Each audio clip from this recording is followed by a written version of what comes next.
अरे यार क्या एक नंबर रोड है। अरे यार क्या एक नंबर दुकान है। अरे यार क्या एक नंबर काम है, मजा आ गया।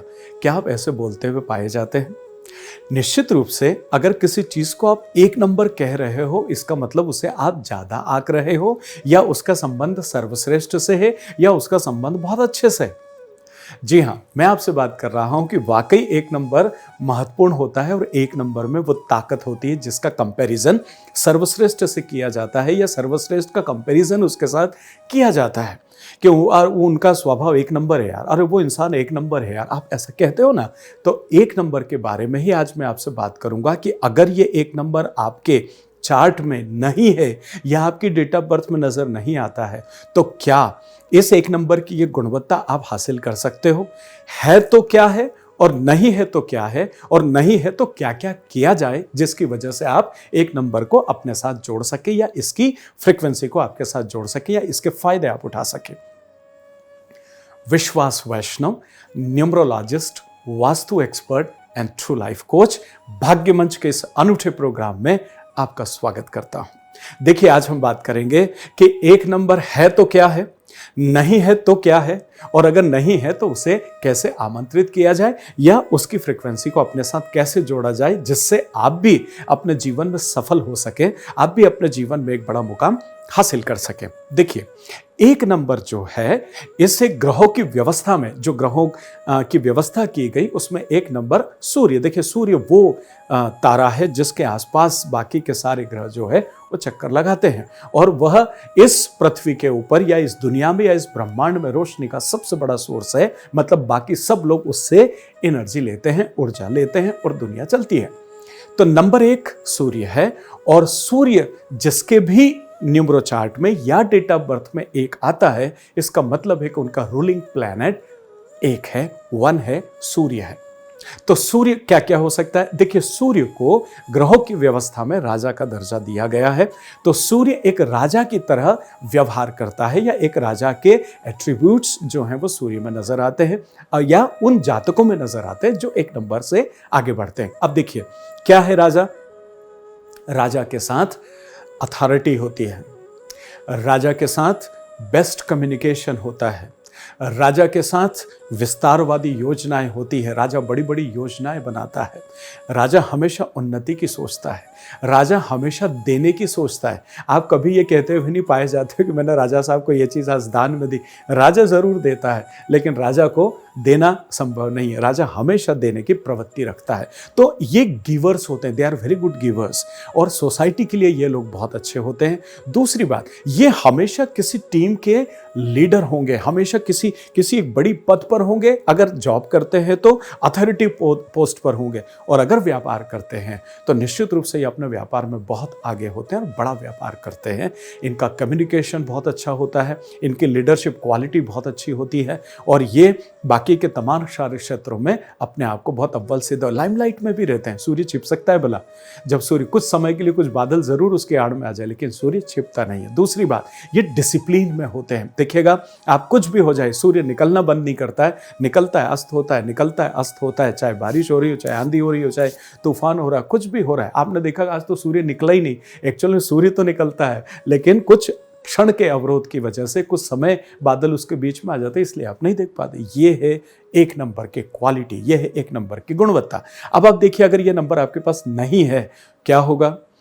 निश्चित रूप से कहीं ना कहीं जो गिवर वाली क्वालिटी है उसमें तुलनात्मक आप पीछे आ जाओगे।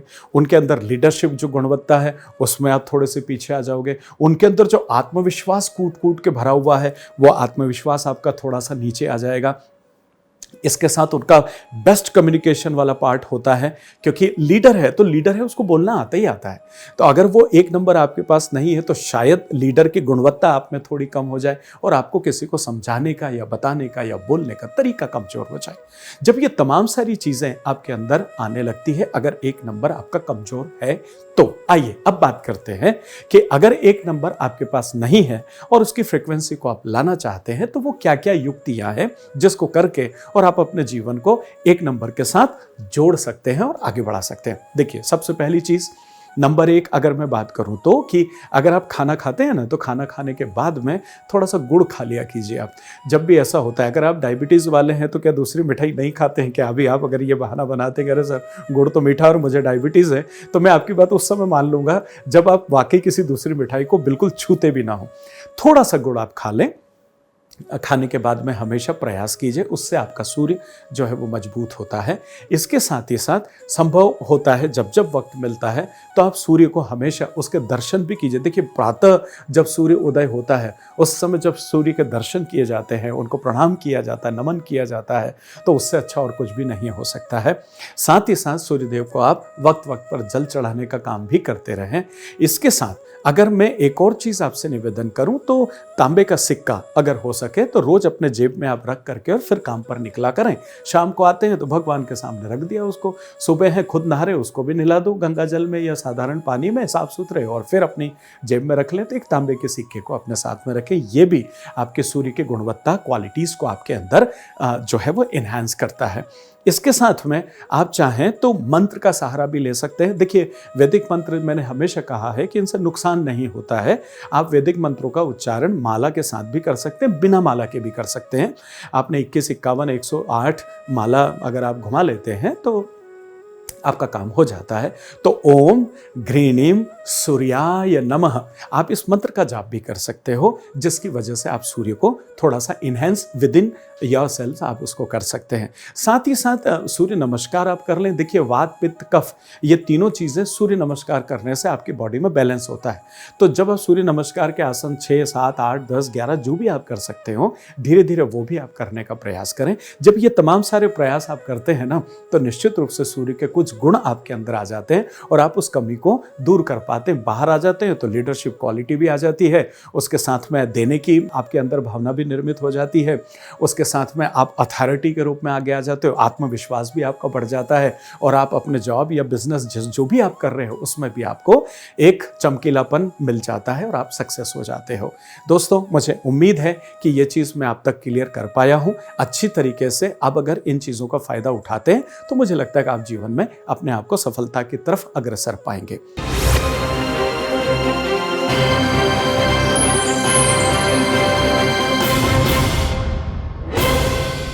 मेरे आदरणीय दोस्तों, कई बार हम जीवन में आगे बढ़ते हैं तो हमारा मन उथल पुथल करता है।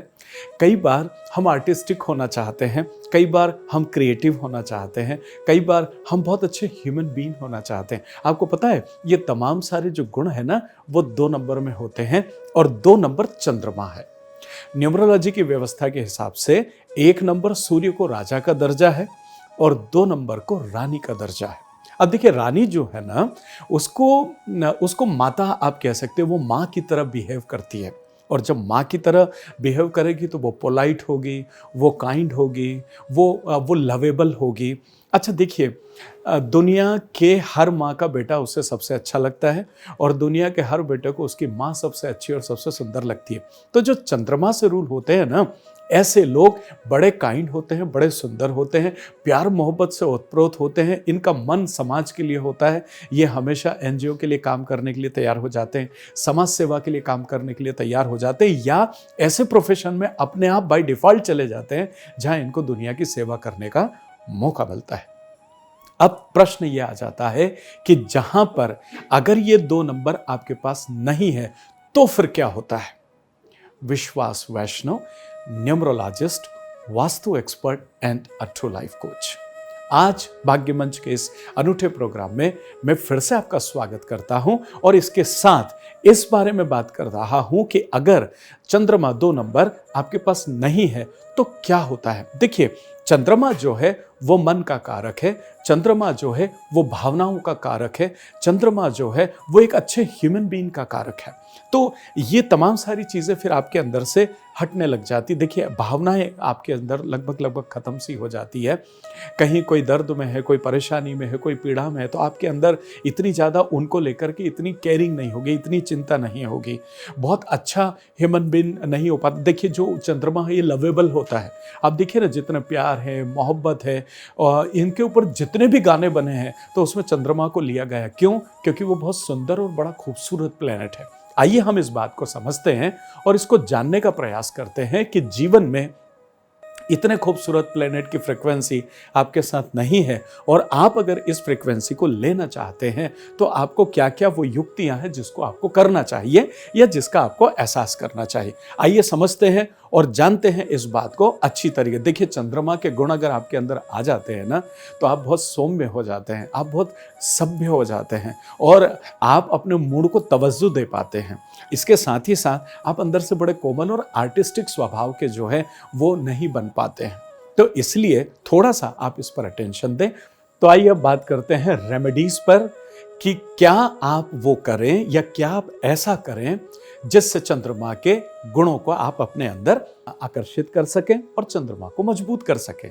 मैं जो रेमेडी आपको बता रहा हूं, ये रेमेडीज आपका एक भी रुपया खर्च नहीं होगा, या आप बड़ी आसानी से इनको रात दिन हंसते खेलते इनको स्थान दे सकते हैं जिंदगी में और इनका फायदा उठा सकते हैं। और एक और चीज है, ये रेमेडीज हमेशा 100% आपको रिजल्ट देती है अगर आप दिल से, दिमाग से और आत्मा से आप इसको करते हैं और बिना किसी उम्मीद के करते हैं। देखिए, बिल्कुल वैसा है कि आपने कुछ कर दिया लेकिन उम्मीद मत करिए, करके भूल जाइए, वो रेमेडीज आपके लिए काम करना शुरू कर देगी। तो सबसे पहली रेमेडी जिस पर मैं आपसे बात कर रहा हूं वो ये है कि कोशिश करें हमेशा एक पानी की बोतल आप अपने साथ में रखें। जब आप पानी की बोतल अपने साथ में रखते हैं तो चंद्रमा के उस तत्व को आप अपने साथ रखते हैं, चंद्रमा की उस प्रॉपर्टी को आप अपने साथ में रखते हैं। और जब आप किसी को अपने साथ रखेंगे तो उससे प्यार होना, उससे लगाव होना, उसके प्रति अपना एक दूसरे का इंटरेस्ट होना स्वाभाविक है। अगली रेमेडी जो है वो ये है कि संभव हो सके तो चांदी के गिलास में आप पानी पीने का प्रयास कीजिए। देखिए, बाहर अपने साथ में एक छोटा चांदी का गिलास रख सकते हैं, बहुत अच्छी बात है, और नहीं तो कम से कम घर पर आप पानी पिए और चांदी के गिलास में पिए। देखिए, चांदी का संबंध सीधे सीधे चंद्रमा से है और चंद्रमा से होने की वजह से जब आप उसमें पानी पीते हैं तो आप चंद्रमा को आकर्षित कर पाते हैं या उसके गुण को अपनी तरफ, उसकी वाइब्रेशन को आप अपनी तरफ आकर्षित कर पाते हैं। सोमवार के दिन अगर आप शाम के बाद, मतलब जो चंद्रमा आ जाता है और उसकी अच्छी रोशनी, चांदनी रात होने लगती है, उस दौरान घर में परमपिता परमेश्वर के सामने बैठ करके और अगर आप ओम सोम सोमाय नमः इस मंत्र का अगर जाप करते हैं 21 बार, 51 बार, 108 बार, तो आप ये मान के चलिएगा कि चंद्रमा प्रसन्न होते हैं और वो आपके नजदीक आते। देखिए, चंद्रमा जो है ना, शीतलता के जो है वो प्रतीक है, तो आपके मन को शांति देते हैं चंद्रमा, इसीलिए शीतल चांदनी रात ये शब्द यूज किया जाता है। और जब भी आप चांदनी रात में घूमते हैं तो मजा तो आता ही है, तो इसलिए आपका मन शांत होता है और आप चंद्रमा से भी जुड़ पाते हैं और साथ ही साथ आपका तनाव भी दूर होता है इस चीज से। चलिए, अगली रेमेडी पर मैं आपसे बात करता हूं। जब भी मौका मिले उस समय चांदनी रात में आप थोड़ा सा चहलकदमी कर लिया करें, जिससे चांदनी की रोशनी सीधे आपके शरीर के संपर्क में आए, और आप कभी मौका मिले तो उसे थोड़ा सा निहार भी लीजिए कीजिए। जब चंद्रमा के आप चांदनी रात में निकलते हैं और जब उसका संपर्क आपके आंखों से होता है, आपके शरीर के ऊपर उसकी दूधिया रोशनी पड़ती है, तब भी चंद्रमा का गुण जो है वो आपके अंदर आता है और आप बहुत अच्छे से चंद्रमा को अपनी ओर आकर्षित कर पाते हैं। इसके साथ ही साथ अगर चंद्रमा के बाकी तमाम सारी चीज़ों के साथ ये अगर आपको लगता नहीं हो सकता है, तो आप दिवाली के दिन कोई भी छोटा चांदी का सिक्का घर में लाते हैं, पूजा करते हैं। सुबह जब भी आप काम पे निकलते हैं तो वो चांदी का सिक्का अपनी जेब में रखिए। इसकी विधि छोटी सी इतनी सी है कि सुबह आप इसको घर के साधारण पानी में या छोटा सा गंगा जल के 1-2 बूंद डालें, उसमें नहलाएं, स्नान कराएं, बाकायदा साफ करके एक टीका लगा करके और अपनी जेब में रख लें। दिन भर आराम से अपना काम कीजिए, शाम को आते हैं तो निकाल के परमपिता परमेश्वर के सामने रख दें, दूसरे दिन सुबह उसी विधि के साथ उसको लेकर के निकल जाएं। इससे भी चंद्रमा जो है वह आपके साथ प्रसन्न होते हैं। मुझे ऐसा लगता है कि ये तमाम सारी युक्तियां सरल है, करने में आसान है, आपका कोई बहुत ज़्यादा पैसा खर्च नहीं होता है और आप खुशी खुशी कर पाते हैं। चलिए, एक अंतिम रेमेडी मैं आपको बता दूं कि परमपिता परमेश्वर भोलेनाथ शंकर बाबा के ऊपर आप जो है वो जब भी मौका मिले जल चढ़ाइए। सोमवार के दिन अगर चढ़ा पाते हैं तो इससे अच्छा तो और कुछ हो ही नहीं सकता है। ओम सोम सोमाय नमः करके जल चढ़ा दें। देखिए, चंद्रमा जो है शंकर जी के मस्तिष्क के ऊपर यहाँ धारण किया हुआ है, ठीक है ना, तो जब आप शंकर जी पर जल चढ़ाते हैं तो चंद्रमा को आप अपने आप प्रसन्न कर पाते हैं, क्योंकि उस जल में चंद्रमा भी स्नान करते हैं। तो इस वजह से चंद्रमा आपके लिए प्रसन्न होते हैं और अपना गुण आप तक पहुंचाते हैं। तो इन तमाम सारी रेमेडीज में से जो भी रेमेडी आप बहुत अच्छे से कर पाते हो, बिना परेशानी के कर पाते हो, करिए और फिर देखिए जीवन में कैसा आनंद आता है।